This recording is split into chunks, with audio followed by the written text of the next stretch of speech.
Petit point sur l'action Icade. Icade, c'est une entreprise d'immobilier, immobilier professionnel, mais aussi un peu d'immobilier de logement. C'est une entreprise qui est détenue par la Caisse des dépôts et donc par l'État indirectement.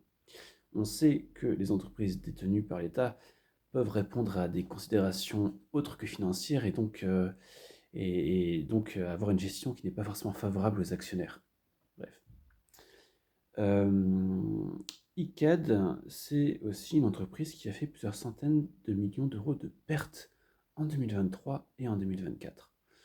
Est-ce que la situation va se rétablir? On le saura dans quelques semaines, on le saura le 23 juillet. On aura les résultats provisoires de l'exercice en cours. Voilà.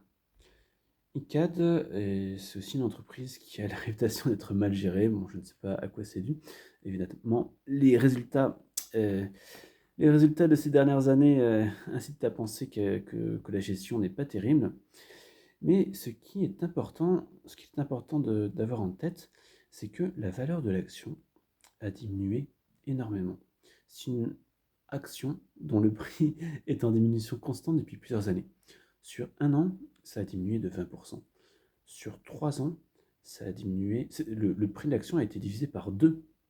Sur 4 ans, le prix de l'action a été divisé par 3. Voilà.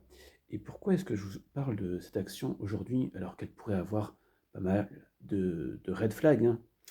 Eh bien, je vous en parle parce que il est possible que cette action ait atteint son prix le plus bas. Il y a quelques semaines, lors de la crise douanière, elle avait atteint le prix de 18 euros. Elle a un peu remonté depuis. Aujourd'hui, elle est entre 22 et 23 euros. Mais il est possible qu'elle continue à remonter. Ça dépendra évidemment des résultats annoncés le 23 juillet. Et surtout, c'est une action qui verse des dividendes très importants.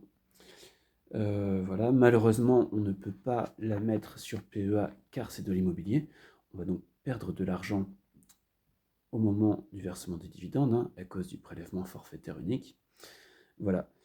Mais c'est c'est une action à surveiller, soit qu'on l'achète maintenant en raison d'un prix relativement bas, soit qu'on attende le détachement du dividende le 1er juillet pour l'acheter après et pour ne pas avoir donc à supporter le coût du prélèvement forfaitaire. Voilà, pour ces deux raisons, je vous invite à suivre cette action avec attention.